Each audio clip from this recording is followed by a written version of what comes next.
Hello, hello. Actually, let me see if we can go live on Instagram at the same time. This might be a trick, but welcome. If you are just joining me, I'm Audrey, functional integrative nurse nutritionist and energy medicine practitioner. Today, we're going to talk about energy medicine for clearing energetic blocks. And the five most common energetic blocks that we see on our healing journey. And once you kind of understand how everything is energy, it can totally revolutionize your healing journey. And I'm not sure I'm going to be able to pull this off for the Instagram viewers. So y'all just bear with me a minute. You know, I wish I had understood energy much earlier in my healing journey. And it's one of those things that tends to make what I do a little bit unique or more unique than just your average functional integrative nutrition type practitioner. There's lots of people that have very similar training. But because I take into account that spirit, that energy that breathes life into your human suit. So today we're going to talk about 5 ways that I see people energetically blocking their path to wellness. This can show up as being stuck, not being able to get rid of a particular symptom. I apologize for the lighting in here. It's like half cloudy, half stormy, which is delightful for a normally hot day. So we're going to talk about these things. Like I said, if this is your first time listening, I'm Audrey Christie, functional and integrative nurse nutritionist and energy medicine practitioner. I help women heal from chronic illness and autoimmune disease. I help you to stop chasing your symptoms, to find your root causes in the physical and energetic realms, and to heal your body from whatever it is that ails you, be it weight that just won't come off, an autoimmune disease, chronic illness, or a collection of symptoms that just won't go away. So if you are in a healing journey now, if you're working on your wellness, if you're energy curious, then get ready to take some notes because this information is for you. All right, let's start with these 5 blocks. The first most common block that I see is stress and trapped emotions. Now, this could really kind of be 2 blocks, right? Because stress and trapped emotions, but 5 energetic blocks just felt better than 6. And these kind of, they really go hand in hand. And I think learning to release stress and trapped emotions might be one of the most important skills you can learn, because 90%, 90, as in 10% less than all of the percents, okay, of the pain and symptoms that we experience in our body is due to trapped emotions or trapped emotional baggage. And you can look at that as trapped emotions of your own, and you can look at that as stuff that you pick up from other people. So, the world we live in is a world where trapped emotions, fears, anxieties, unprocessed life experiences, we hold those in our bodies, right? And it's one of the root causes of the things that ail us. It's a block, right? And so a block can exist on the physical plane or the subtle energy plane or any of the planes in between, right? And a block is really just what it sounds like. It's where the energy isn't flowing freely anymore. And if you've listened to any of my Root Cause Revolution podcasts or been hanging out here very long, then you know that when energy is not flowing, it's what? It's stagnant. And what does stagnant energy create? What does stagnation in the body at all create? Whether we're talking about subtle energy or literally eating food and it being constipated and having stagnant energy or drainage and energy pathways not flowing. It creates sickness. Stagnation breeds sickness in our human suits and our energy fields, okay? So when our energetic pathways are clear and flowing, we experience a sense of well-being, a sense of health. When they're blocked, we create symptoms and illness and pain, and those stack up and they make autoimmune diseases and chronic illnesses and all of those things, okay? You can think of these kind of directional flows of energy. There's lots of directional flows of energy in the body, tons, millions of them. But there are 2 really big ones that I want you to focus on today, and that is the current that moves from the physical, right? The physical energy, your human suit, things you can touch, feel, move. I like to think of the physical energy as a brick. It's all energy, right? All the way to the subtle energy, right? And subtle energy you can think of more like a cloud, okay? You can't pick up and move a cloud, but you can perceive it with some of, if not all of your senses, depending on what kind of cloud it is, right? So you have the one stream of energy that goes from the physical to the subtle, and then the other stream goes from the subtle to the physical. Okay. And so a block that is discovered, a root cause that is discovered in one level of the body, maybe the physical level, right? So maybe you have a root cause in heavy metal toxicity. We talked about heavy metals last week, I think, or week before last. In a recent episode, let me put it that way. If you have a block in the physical body, or a root cause in the physical body, like heavy metal toxicity, then that, as we know, can cause symptoms. Those symptoms are a tree with many roots. So you also have a block somewhere in the subtle energy body as well. And so you can have multiple roots and multiple layers, right? And there are more layers than just two. I'm just trying to simplify it.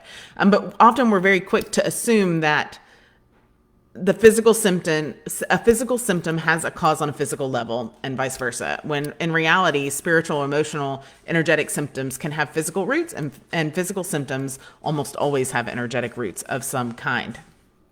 So let's just use like a headache, for example. It's possible for a headache to be caused by something on the physical level, like toxic paint fumes if you're painting your house, right? On the same note, it can also be caused by a negative emotion, by stress, by somebody else's negative emotion or stress, by any kind of energetic blockage that is existing on that subtle level as well. And so when we work on our healing paths, when we work on healing ourselves, then we can work on those energetic blocks to free up the energetic cords that are literally holding you into that symptom or belief or chronic illness or pain, and let them go. We can release that almost as easily as we bring them on. So for stress and trapped emotions, there's a couple different things I like. I like tapping, right? I like meditation for stress. Meditation is the best preventative medicine for stress that you possibly can do. Movement can also help release energetic blocks. If you've been to me as a client, then you've probably experienced emotional release techniques, right? Inner voice is another way to do that. But by far my favorite, because people feel the difference the fastest, is probably tapping. And you can, there is Tapping Solution. They have a great little library. I think it's like $7 or $8 a month. It's an app you can put on your iPhone or your, what's the other kind of phone? Android phones. And I believe you can log in through their website if you prefer to do that. But you just tap, and it follows the Chinese meridian system, and you're tapping on different acupressure points, and it helps to release both the physical and energetic blocks in your body. I also recommend doing emotional release technique for this stuff too. That stuff works really, really well. That's something often you have to have somebody else do for you. But if you have questions about that, then definitely let me know in the comments, and I will expand more on that thought, expand more on that process and how you can do that. Now, the second type of most common block is something called an energy bond. And an energy bond is a cord or a connection between you and something. It can be between you and yourself, like a past or present self, right? It can be you and your diagnosis. It can be you and your symptoms. And we could extrapolate that beyond kind of my scope of practice. It can be you and another person, which is another way to look at it. And so oftentimes cords are thought of as just negative energetic structures, but we actually form a positive and negative cord with every thing, every person, every diagnosis, every symptom, every experience, if you will.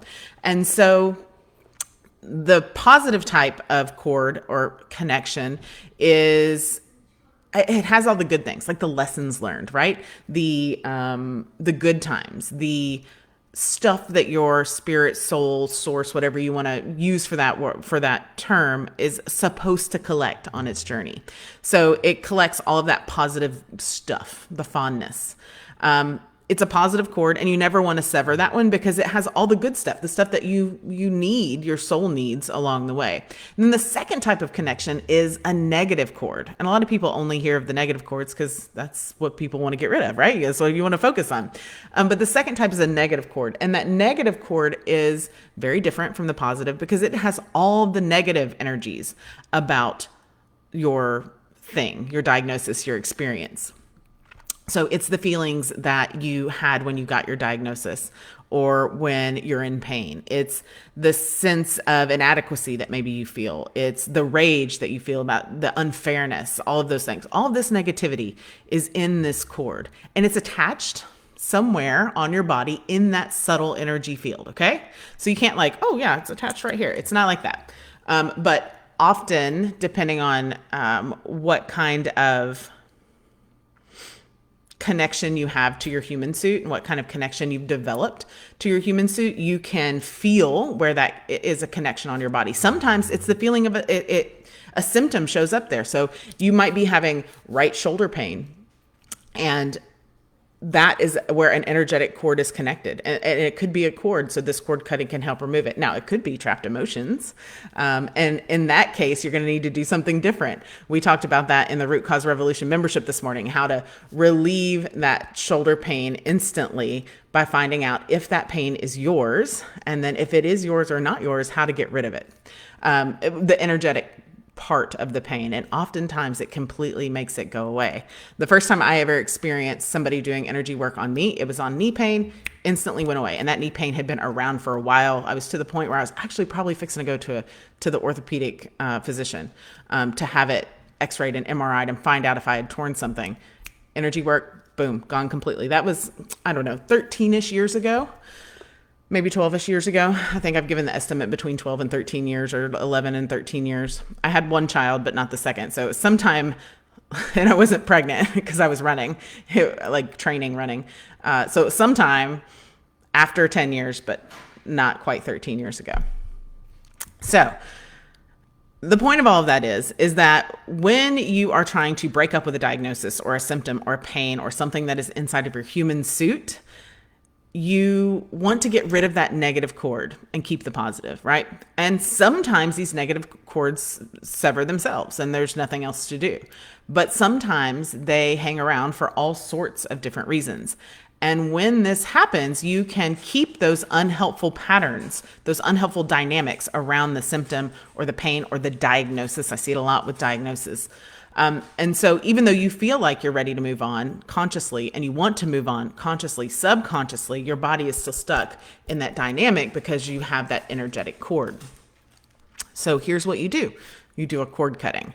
And rather than go through the whole cord cutting here in the middle of the video, it'll be difficult to use. I made you a cord cutting meditation that you can download. It's very short. You can use it as many times as you want. It is on the show notes page for the last Thursday's episode of the Root Cause Revolution podcast. That's episode 170. So you can find that wherever you listen to your podcasts, or you can go to audreychristie.com/170. And that information is in it's in the resources just below the episode link. Okay. So you do a cord cutting. It cuts the cord. It keeps all the good stuff, lets go of all the bad stuff. You can do it with people, you can do it with diagnosis, you can do it with symptoms, you can do it with pain in a specific area, you can do it with experiences. There really is no limit. So I encourage you to give that a shot and see how that goes for you. All right, so that's number one. Number two, those are the longest ones.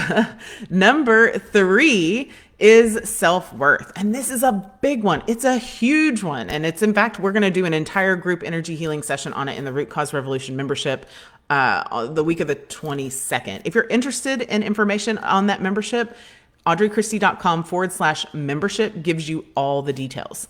So if you feel like you are, the third block is self-worth, and it's around feeling that you deserve to be healthy and well. Okay.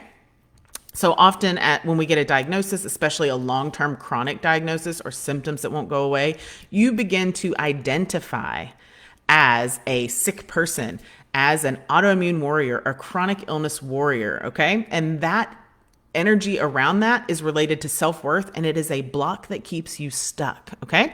And I'm talking about your t-shirts, your coffee mugs, your social media handles where you're like, I'm Susie _ autoimmune warrior. Okay.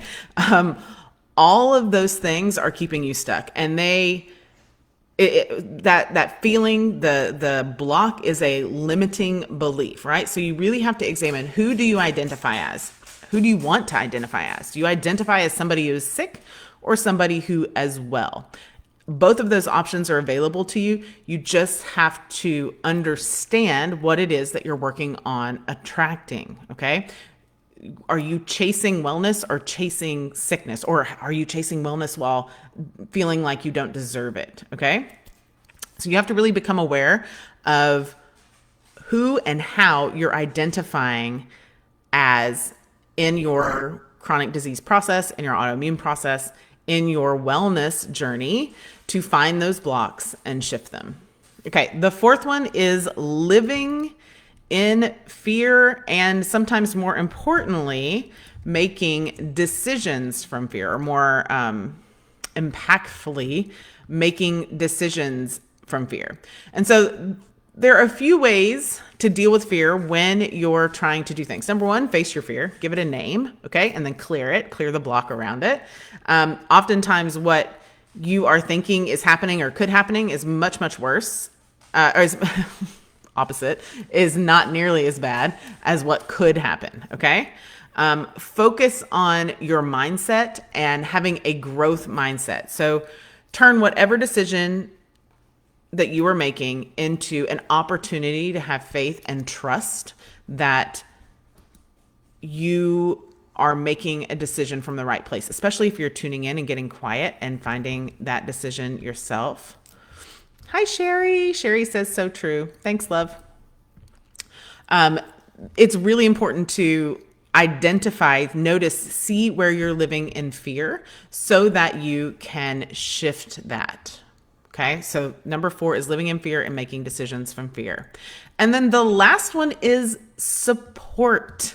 So this shows up as the inability to accept or receive help with health, right?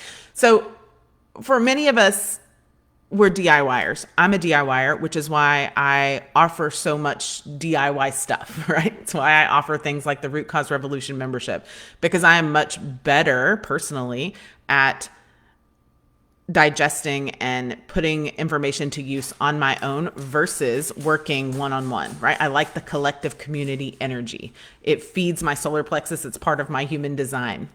And so if you are in a situation where you feel like you have to do it all yourself, where you feel like you have to do all the research yourself and put it all together and try to figure it out, know that you can receive support. You can receive support in your physical energy life, the people around you. You can receive support in a community online, like the Root Cause Revolution membership, or the free wellness circle, or whatever your community is.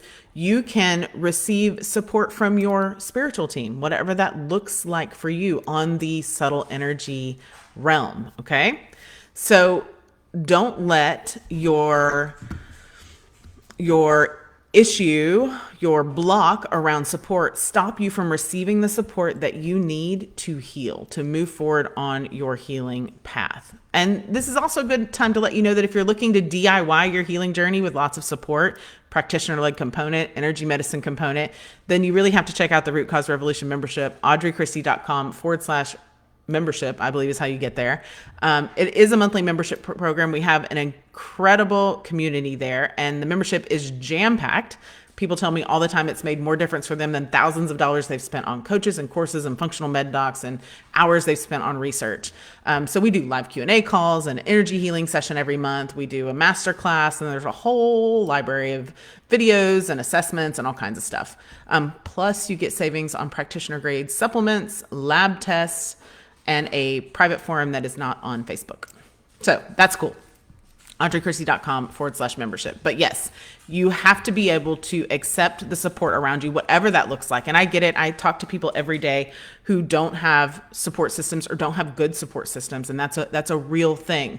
But taking the steps to create that support system, to find a community, be it in person or online or locally or far, virtually, having that support system and understanding your connection to your spiritual team, all of those things can be beneficial in removing these blocks so that you can continue to progress on your spiritual path.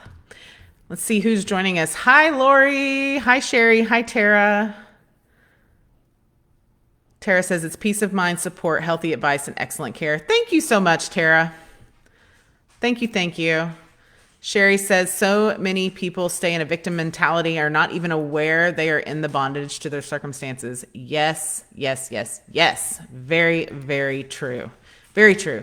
And that awareness, like you can pick it out of a crowd. That awareness shows up with, your hashtag autoimmune warrior t-shirts and all that stuff. And it's not that I understand there is a delicate balance of letting people know that you might have an invisible illness and that might be why certain things have to happen a certain way for you, and also being empowered enough to understand where that's holding you back.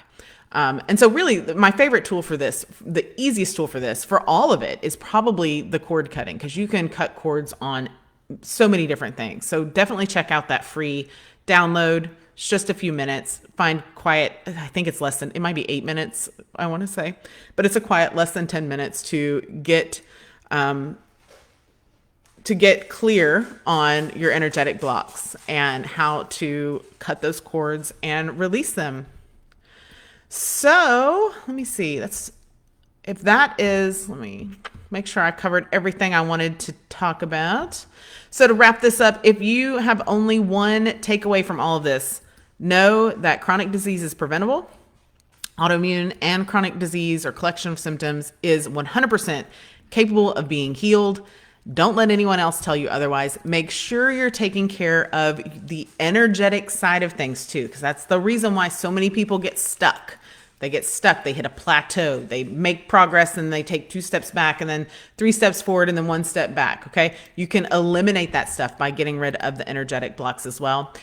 If you have any questions, whether you're watching it on the replay or, in person, Sherry says yes, but just don't freaking own it. Exactly. You can acknowledge things without making them yours. For sure. For sure. And it's a tricky path, but you can absolutely do it. And there are easy ways to make that happen. So you guys start with this energetic cord cutting. And if you want to learn more, let me know what questions you have. I'm happy to come back and answer them and even do a second or third video if we need to. I hope you have an amazing rest of your Wednesday. This is Wednesday, right? I hope. I think it is. The holiday on Monday throws me off. And so it feels like Tuesday, but I think it's Wednesday. So I hope you have an amazing rest of your day. Thank you so much for hanging out with me. Be well.